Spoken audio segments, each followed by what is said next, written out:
Hey everyone! In this video, we want to take a look at what makes work positive, negative, or zero. So to start, I want to take a look at the problem that we did in the last video. Just a real simple example of you lifting a 5-kilogram box up 1 meter at constant velocity. And the question reads, how much work do you do? So because the question is asking for how much work you do, we take the force that you exert on the box, which is right here, and we know is 5 newtons, and we take the displacement vector, and when we line them up next to each other, we notice that the angle between them is 0 degrees. And so it's a pretty simple calculation. We have your 5 newtons, cosine of 0 degrees, and 1 meter, and that gave you 5 joules. Something I want to think about, though, is what happens if the question asked, how much work does Earth do on this system? Well, I have a force diagram for the box, so I already know that I have a force vector. I'm sorry, that one's kind of at an angle there, guys. I have this force vector for the force of Earth on the object, or mg, and I know that it's negative 5 newtons. And we have our displacement as the box, it's still being lifted up. It's the same scenario now. We're just analyzing it to figure out how much work Earth does on the box. So the box still has a delta x of 1 meter upwards. But what Earth does in this scenario is it exerts a force downwards.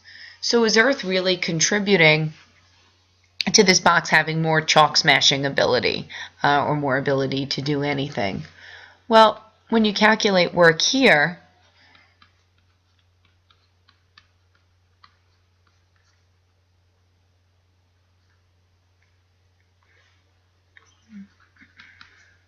again, even though the force is negative 5, you just use the magnitude of the force, so we have 5. What's the angle between these two vectors? Well, if we put them tail to tail, I think it might be a little bit easier to see. If we have mg, so here's our force vector, and our displacement vector is up, what's the angle between them? So how much is this angle? So it's 180 degrees times 1 meter. The cosine of 180 degrees is negative 1. So now we have 5 newtons times negative 1 times 1, and the work here is negative 5 joules.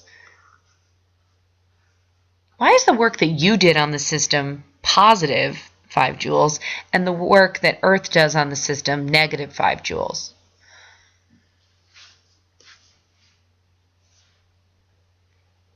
Well, work is a means of transferring energy to a system. So in the case of you, this process that you're doing, lifting the box up 1 meter, you're increasing the box's ability to do something. So you're increasing the energy in the system, and that's why it's positive work.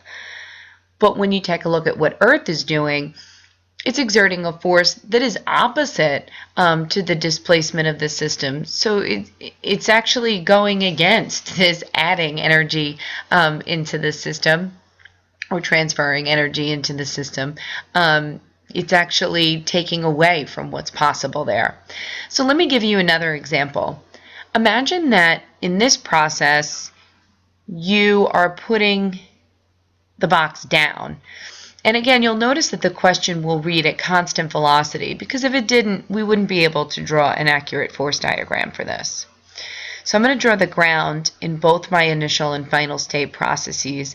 And in the initial, you have this 5-kilogram box that is some height above the ground.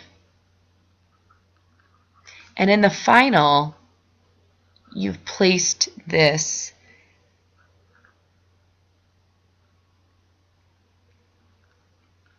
box down. So it's pretty easy to draw a displacement vector. Here's our x initial, and here's our x final. So the displacement in this process will be down. You can make down negative if you'd like. And the force that we exert on the box, if it moves at constant velocity, is positive 5 newtons. The question is saying how much work do you do?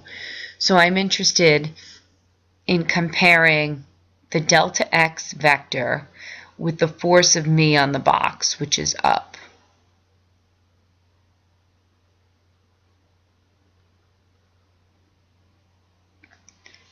The angle between these two is 180 degrees.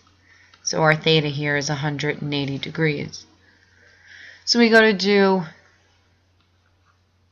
our work equation. The force that you exert on the box is still 5 newtons. This time we're taking the cosine of 180 degrees because the force that I exert on it is up, but yet the displacement is down, and the distance here is still 1 meter. So this is another case of negative work. And I think we need to take a minute to talk about why that is. In the initial state, the box has some height above the ground, and it has this ability to do something. For the examples we did in class today, we're talking about the ability to break chalk. And by this process that you're doing, by moving it down 1 meter and exerting a force on it upwards, you've taken away its chalk smashing ability because now it's here on the ground.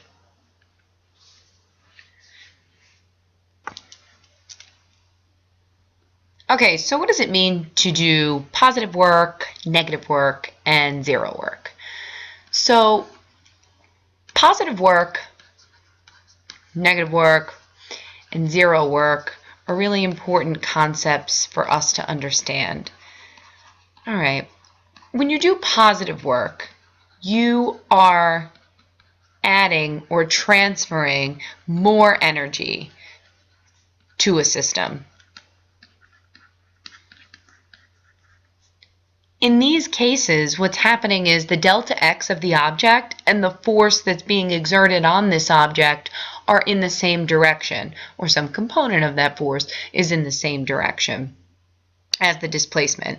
With negative work, you're taking energy out of the system. You're decreasing the energy of the system.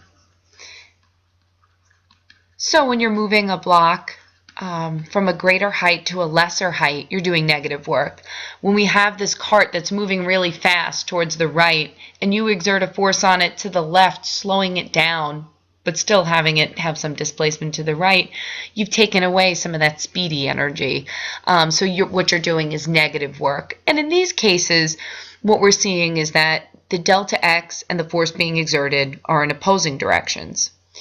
Zero work occurs when there's no change to the sum of the energies in the system. So my question for you is, if we have these positive work quantities, negative and zero, is work a scalar or is work a vector?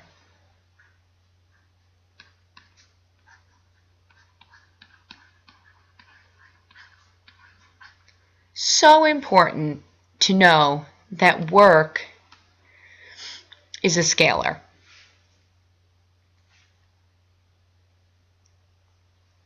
So work is a scalar. This force is the magnitude of the force only.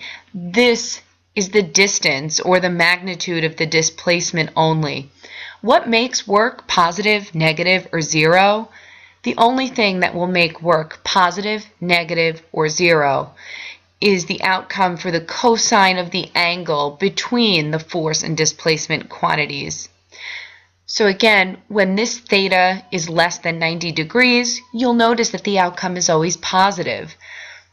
When theta is 90 degrees, like you walking with a pizza box, force you exert was up, displacement was to the right, creating a 90-degree angle between the two vectors, that's when zero work is done. And negative work is done when theta here is greater than 90, but less than 180. So just a quick review here of work. Okay, so quick recap of work. Have a baby crying here. So, work is an external force that's exerted on a system object while that system undergoes a displacement. It's important to notice that work is done by an object external to your system, and this will become even more important as we consider energy transfer and energy transformations. Work is the force exerted times cosine theta times the magnitude of the displacement. So again, this F and this D are magnitudes only. We don't use the vector signs here for displacement or for force. These are magnitudes only.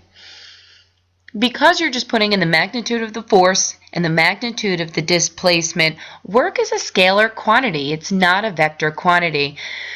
Students are usually really confused by this idea because how can work be scalar when I know that work can be positive or negative? Well, the sign of work does not tell us the direction of anything. The sign of work tells us whether this work process adds energy to a system or takes energy out of the system. And the sign of work is not determined by any vector, but by the cosine of the angle theta. And again, this angle theta is the angle between your force vector and the displacement vector. So always draw those vectors so that it's really easy to see. And lastly, the unit of work is a joule that gets a capital J and is equivalent to Newton times meter. All right, let me know if you have any questions on this new quantity, and hopefully we'll get really, really familiar with work over the next couple of days. See you soon.